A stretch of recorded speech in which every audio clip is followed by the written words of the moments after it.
Blue Ribbon Committee of the 19th Congress will now come to order.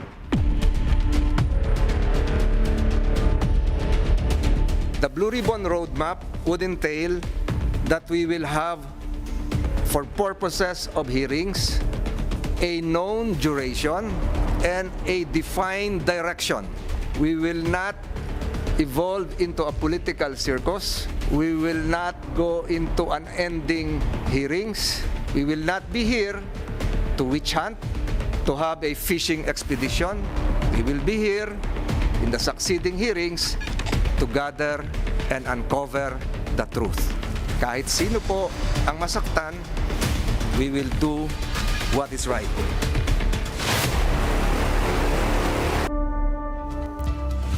From the nation's capital, all sides, all the time, I'm Robbie Alampay. And I'm Gretchen Ho. The big story tonight.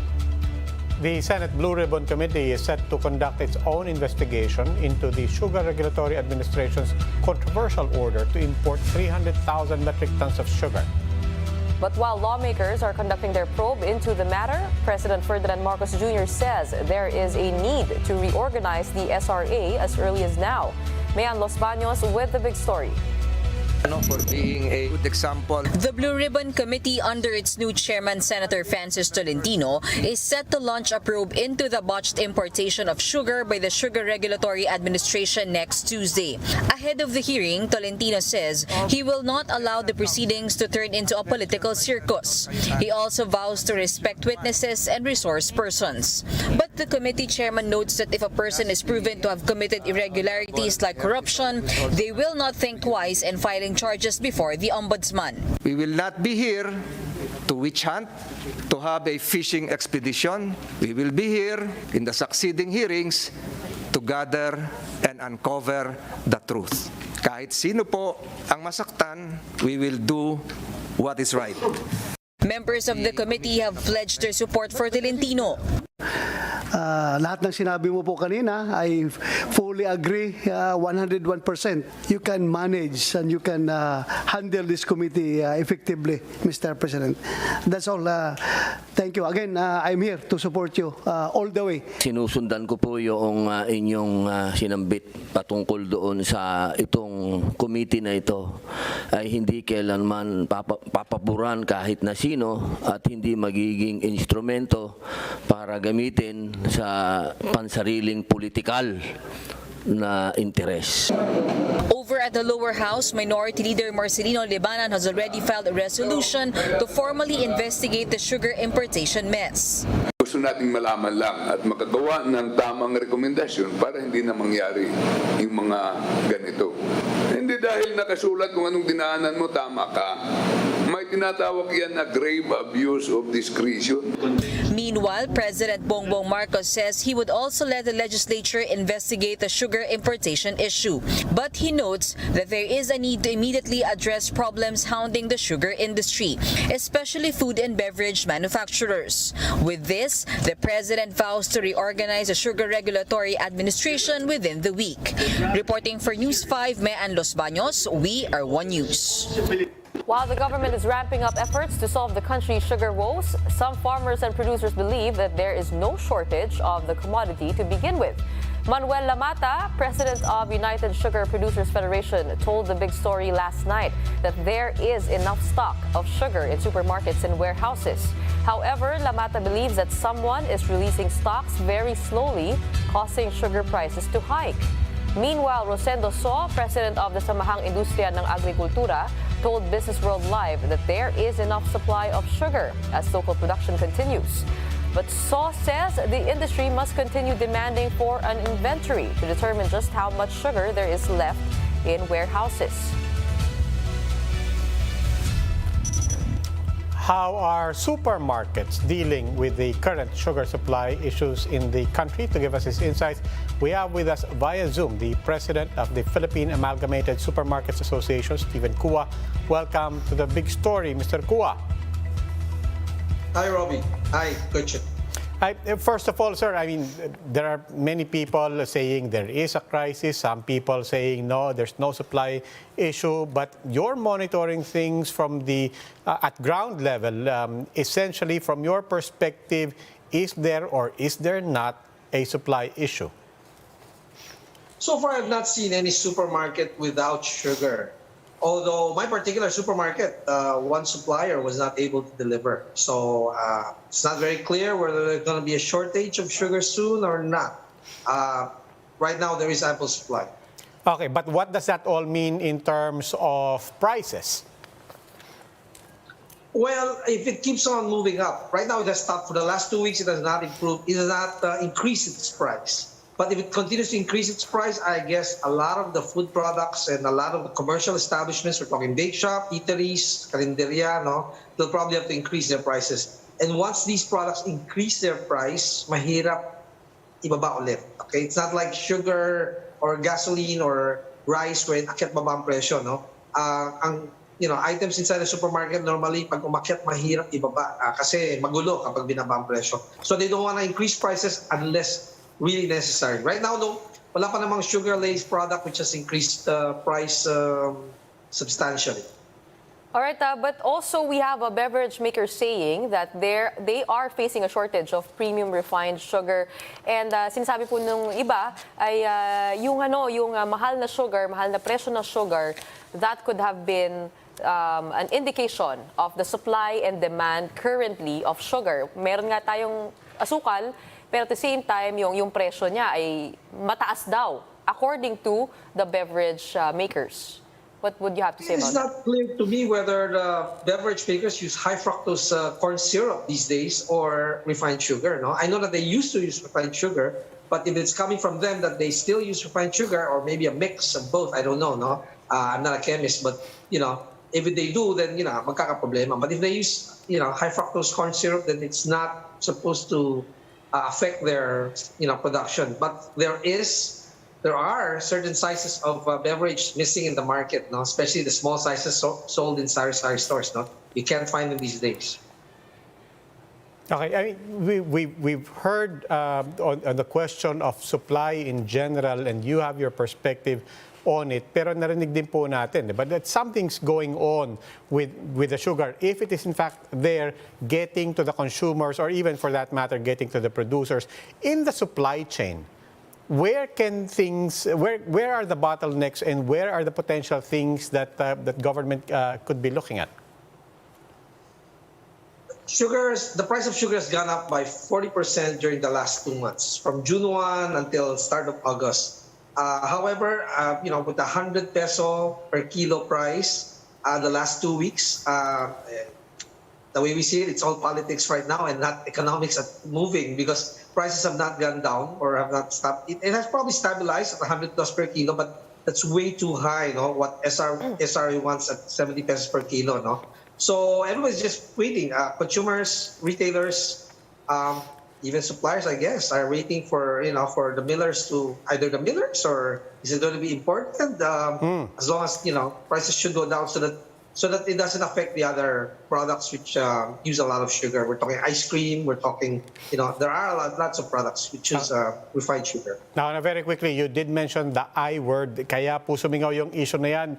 Doon sa question, for everything that has been said, was it right or wrong to order this bigger importation quota of sugar?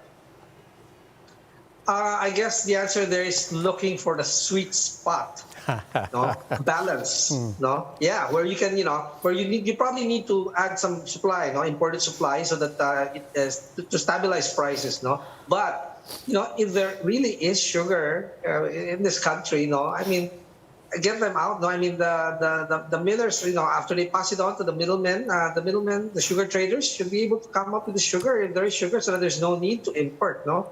Kasi import is a quick fix. It'll always ruin the supply, in the end, no? And if they say that harvesting of sugar is I think September, I don't know, but that's what they said. If that's the case, you still can't produce the sugar out of sugar cane, not immediately, right? So there has to be some stopgap measure or short-term relief, which is importation. Okay, sir, na-mention nyo na po, that politics is the one pushing the prices up and not economics. With the Senate and House probing into this matter, what issues would you like them to focus in on? Just get it done over as quickly as possible, right? So that the people, the mamimili, hindi nagsasuffer, in the meantime. At 100 kilo, they're competing with fuel, no? That's 100 a liter, no? So now you're thinking of whether you're gonna drink your coffee black para may pamasahe ka papasok or the other way around, no? Yeah. Nabanggit nyo rin po yung sweet spot, not necessarily just in terms of the volume of importation, but also really just when to implement certain measures. Now, mataas pa rin ang presyo ng lahat ng bilihin. We are going to have to bring down those prices at least to stabilize that. I want you to expound a bit more on that question, therefore, of if even as a stopgap solution, there is no 100% avoiding importation. The answer there is long-term planning, which should go beyond any 6-year term of any president. All the time, it has to be continuous, no? Hindi yung pabagong administration, bago na naman ang programa, bago na naman ang tao. So, scrap this, scrap that, have these people resign, retire, or whatever. And it has to be continuous. If we want, development of the different industries, no? Especially of the commodities that the staple, no? that we consume on a day-to-day basis. Okay, long term, nabanggit niyo po. And President Marcos himself said, look, in the meantime that we're discussing all of this and investigations are ongoing, one thing clear to him is the SRA itself needs to discuss reform. What are the things that can be discussed constructively with regards to the long-term role of SRA? Well, I hope that what Senator Tolentino says is true, that you're going to get to the bottom of this, no? Kasi yun na nga, when politics gets in the way, when we're talking about influence, no? When influence gets in the way, we make the wrong decisions, no? And when we make the wrong decisions, when government makes the wrong decisions, everybody catches a cold, right? I mean, everybody, may COVID na tayo, may monkeypox pa, and then this, no? So I think, we have to really himayin, no, the small problems that we have, because patong-patong na, we get so entangled on a day-to-day basis, we don't know which one to start fixing, which problem to start fixing.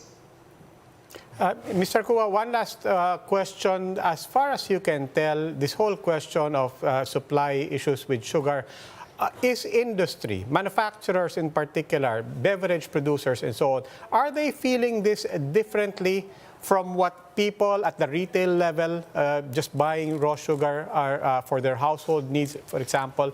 Is industry and our consumers feeling this in different ways? I would tend to think so. Mahaba PC ng industry, di ba? So I guess they still have stock, no? It's just that it won't last, as long as they want it to, no? Pero for the household, everybody's shifting from refined sugar to washed or to brown sugar, and from half a kilo, they're shifting to 1/4 kilo, just to make sure it's in the grocery basket. Okay, maraming salamat po, Stephen Kua, President of the Philippine Amalgamated Supermarkets Association. And more stories after the break. Keep it here on One News.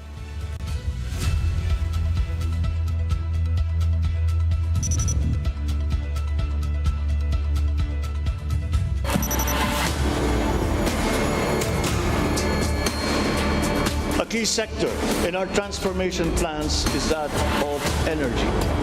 Another fundamental requirement for growth and increased employment will be the availability of cheap, reliable energy. This even comes under the category of ease of doing business. If we are to attract investors, both local and foreign, to set up shop here in the Philippines. At present, our demand for energy far exceeds our reliable supply. We must increase the level of energy production.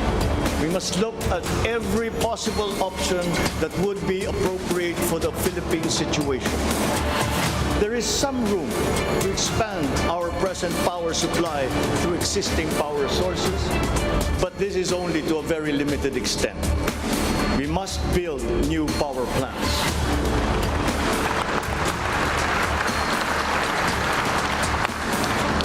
We must take advantage of all the best technology that is now available, especially in the areas of renewable energy.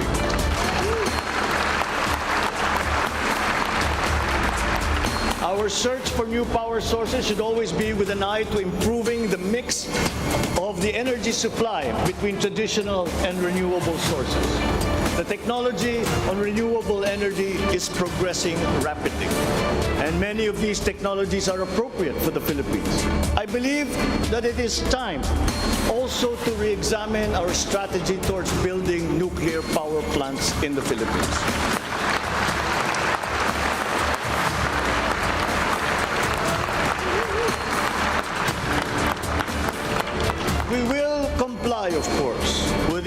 International Atomic Energy Agency regulations for nuclear power plants as they have been strengthened after Fukushima. In the area of nuclear power, there have been new technologies developed that allow smaller scale modular nuclear plants and other derivations thereof. Once again, PPPs will play a part in support as funding in this period is limited.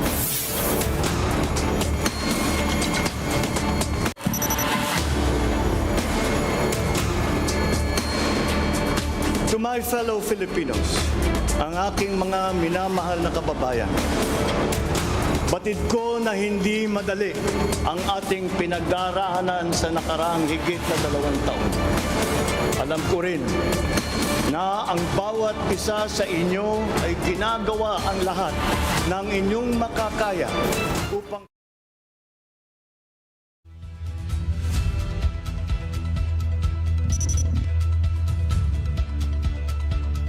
You're watching The Big Story here on One News. The Samahang Basketball ng Pilipinas has finalized its 24-man Gilas Pilipinas pool for the fourth window of the 2023 FIBA World Cup Asian qualifiers set next week.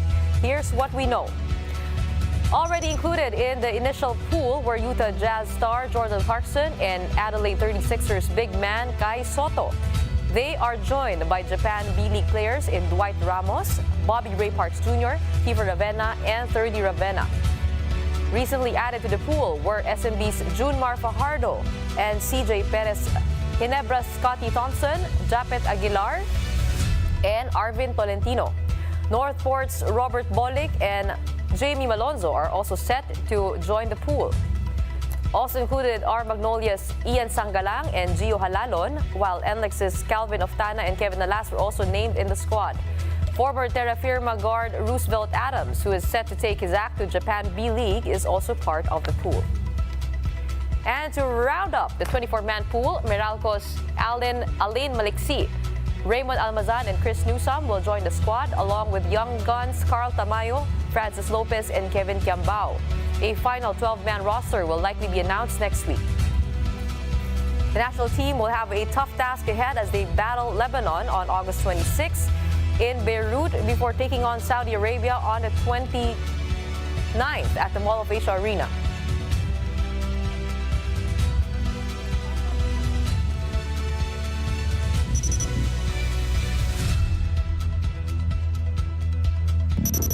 Well, they are part of the pool, no? So,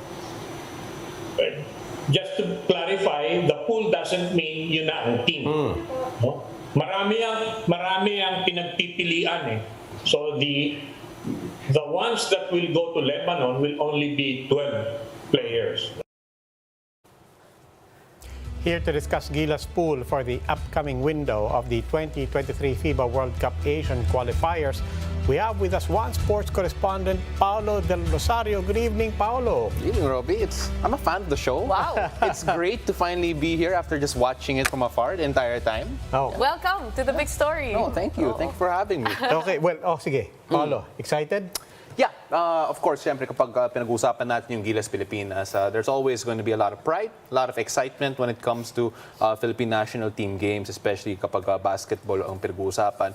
And especially with the fact that we have Jordan Clarkson coming in. This is the first time since 2018 that we had an actual NBA player part of our roster. Of course, back in the last time before that was 2014 when Andre Blatch represented the Philippines when he was still with the Brooklyn Nets.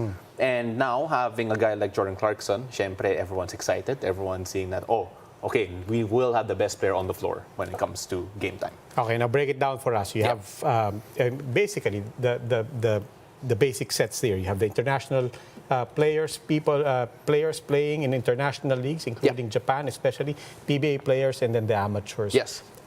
Break it down for us per set. The biggest development here is the fact that kasama na yung mga PBA players, especially the ones from the San Miguel group, meaning San Miguel Beermen, the Magnolia Hotshots, and Barangay Ginebra. The latest development, by the way, is that the San Miguel Beermen are now going to the finals against TNT. So yung mga players ng San Miguel won't be part of the lineup in the upcoming FIBA World Cup. That's basically how it was supposed to be set up. So yung mapapasok doon are the players from the Meralco Bolts who were just eliminated. So as we mentioned a while ago, as Gretchen mentioned, and Chris Newsome, Raymond Almazan, all coming in as part of the group. Now, what does this mean on paper, Robbie? This is the strongest Philippine team we've seen in a very, very long time. Jordan Clarkson, this is even a stronger team, I would argue, at least pool-wise, compared to what we saw in 2018 when Jordan Clarkson was part of the Asian Games lineup.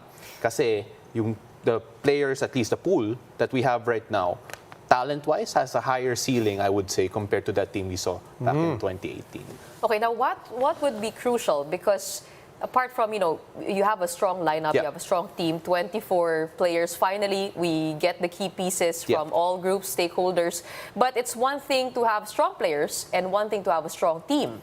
And Coach Tab Baldwin, I mean, what people prided about him was his system, being able to use players and put them in positions that they were effective in. Eto naman, gaano kahirap, ano yung magiging challenge for Coach Chot Reyes? Because, superstars coming together in one team, that's also another thing. Yeah, alam mo, Gretch, you would know this very well, especially if you have a lot of talented players. It's one thing to be able to collect the talent. It's another thing to get the talent to play well together. Siyempre, I think masasabi natin, pound for pound, perhaps, if you look at even the lineups against Lebanon and lineups against Saudi Arabia, who we're going to be playing in the next window, baka masasabi natin that we have the more talented players. But can we get these players to play together? Remember, all of these come from different clubs. This is the truth of international basketball. All over the world, you're going to have players who aren't committed to the national team for a long period of time. Kaya yung challenge palagi ng national team coach is always, how can you get these players, these superstars from all these different teams to come together and perform in a cohesive unit in a very short amount of time. Pero as you said, Gretch, that's the biggest challenge right now for me personally and for the entire team. How can you get the chemistry going? Kasi hindi mo yan mahahabol eh. It's hard to do that. Oo, malapit na yung laro, pero ngayon pa lang din na form yung pool.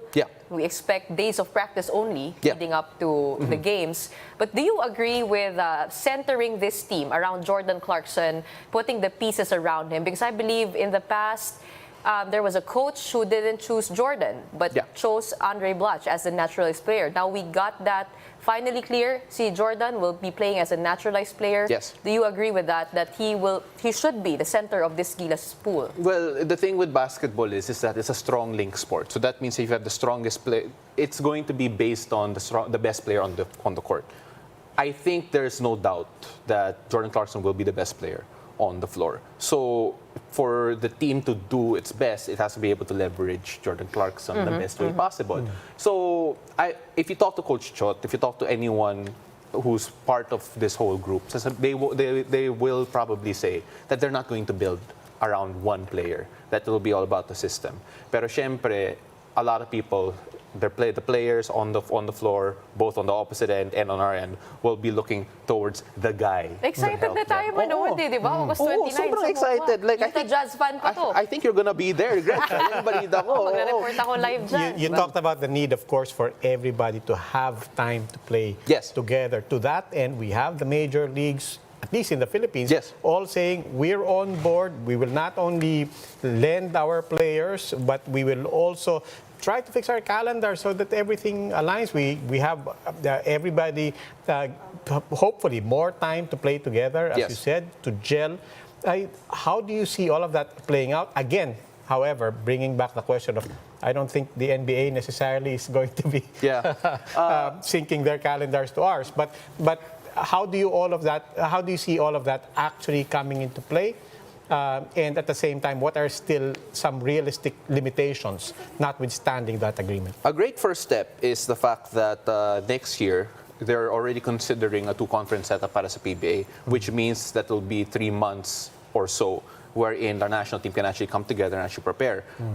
You go back 2 years ago, back in 2014, last time, there was the core of Gilas Pilipinas actually spent months in Europe and getting beaten badly by all these teams before being able to come together and have a good team. So it feels like it's the same setup they're looking forward to. Pero syempre, looking forward, we have to figure out whether or not, in the long term, even beyond this next World Cup, what's a sustainable way to make sure that the national team is going to be successful no matter what time of the year. Kasi syempre, what was the big difference between this year, this calendar year and this World Cup year compared to what was in 2014 is that dati wala kasing FIBA windows eh. Dati walang home and away games. Dati isang malaking tournament lang, you can spend time and prepare. Now you have to be ready all year.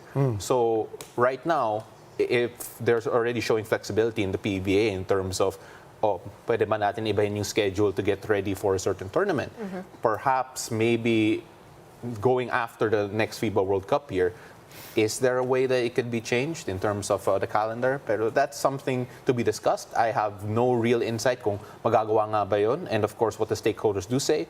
But then it's not just the PBA. Think about the UAP schedules because we still use UAP players or the college players as well, and also those abroad whose contracts are tied to their club teams and it's hard to call back. Speaking of UAAP, NCAA, we've been showing a lot of excitement, a lot of love, of course, for the professionals, the best of the best, the season of the season, men among men. But let's throw some light naman on the amateurs, on the collegiates. I mean, you're the expert here. It's a 24-man roster. We're going to have to whittle that down. Do we automatically assume that yung amateurs naman ang unang malalaglag dyan? Or are there some interesting names there that you would say na, wait, teka muna, let's not forget these young kids? Yeah, because guys like Carl Tamayo, the whole UP community will be up in arms if Carl Tamayo doesn't play. Kiambao, if he doesn't get to play, the whole Lasallian community is going to be up in arms, and so on and so forth. Pero, you know, the great thing about this whole setup is that you can actually use different sets of 12 for the two games. So there's 24-man pool. I wouldn't be surprised if it's jumbled around in a way that everyone gets a chance to be part of the pool. Playing time is a different story altogether. Kasi syempre, even against Lebanon back in July when the Philippines played them, Francis Lopez didn't get to play. Who's to say that doesn't change next time around, come the first game against Lebanon? So syempre, there's still hope for the younger ones. And, you know, at the end of the day, these younger players will also use this experience in terms of development kasi syempre naman, just because you're not playing doesn't mean the growth isn't there because the entire preparation period, working alongside these professionals, working alongside Jordan Clarkson is going to do a great big deal in terms of yung development nila. Okay, Paolo, maraming salamat. One sports correspondent, Paolo Del Rosario. And join us in the conversation. Our big question tonight, what are your thoughts on the Gilas 24-man lineup for the August window of the 2023 FIBA World Cup Asian qualifiers? Share your thoughts on our Facebook and YouTube live stream or post a tweet with the hashtag #TheBigStory. We will show some of your comments later on in the program. We'll pause for a short break. Keep it here on One News.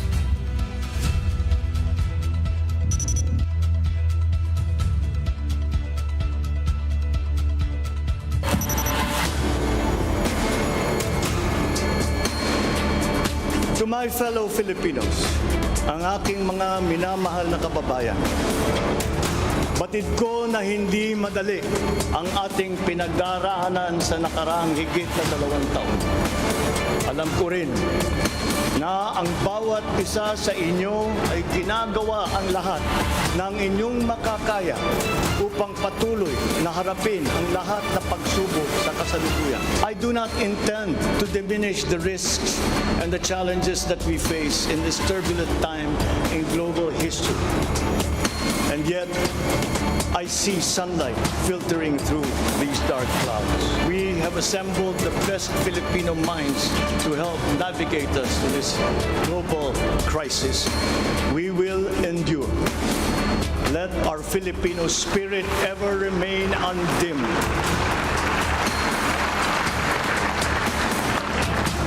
I know this in my mind.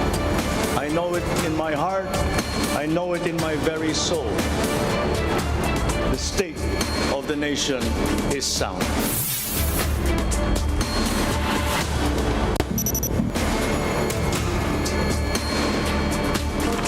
As for the horror stories that we have heard about the poor quality of educational materials and supplies that are being given to our schools, this must end.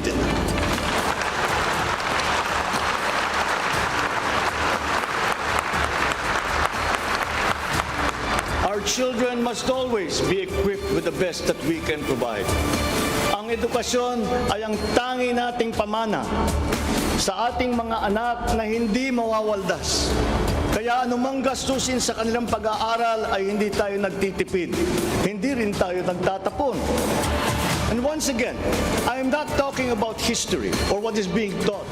I am talking about materials that are necessary for effective teaching in this day and age. Children now need connectivity to the internet. They need devices to use. They need computers, educational tools.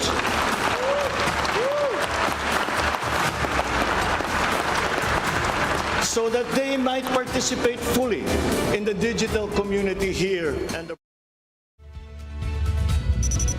You're still watching the big story. You're still watching the big story here on One News. Let's now take a look back at our big question tonight.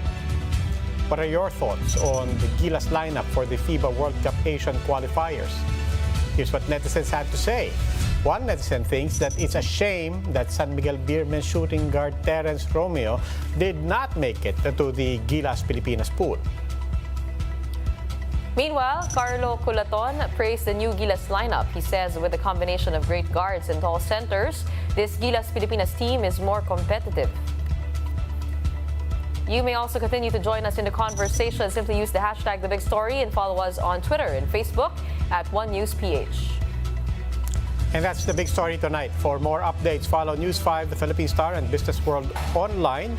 You may also log on to One News PH for more in-depth analysis. Ako po si Robbie Alampay. The Big Story is also available via Signal Play app. Make a free account now at signalplay.com and stream One News anytime, anywhere. Ako po si Gretchen Ho. Mask on, wash hands, and stay safe, Philippines. We are One News, all sides, all the time.